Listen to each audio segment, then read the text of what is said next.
সবুজ শাকসবজি পছন্দ করেন না এরকম মানুষ মনে হয় খুঁজেই পাওয়া যাবে না। বিশেষ করে আমরা শীতকালে যে সবুজ শাকসবজিগুলো পাই, একদম তাজা তাজা সবজি, আর সেগুলা এত ভালো লাগে। বিশেষ করে শীতকালেই এগুলো বেশি পাওয়া যায়।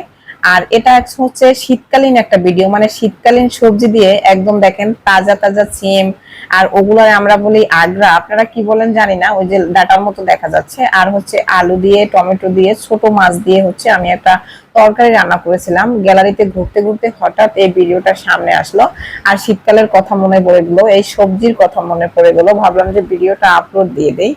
আর খুবই পছন্দের এই তরকারিগুলো আমার। শীতকালে এত এত সবজি থাকে, সেই সমস্ত সবজি আমার খুবই পছন্দের। আর আমি তখন পাতিল ভরে ভরে সবজি রান্না করে খাই, সত্যি কথা যেটা।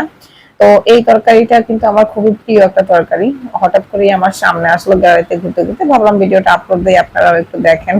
শীতকালের কথা মনে পড়ে গেল। তো যাই হোক, সবাই ভালো থাকবেন। আর শীতকালীন সবজি কারা কারা পছন্দ করেন অবশ্যই কমেন্টে লিখবেন।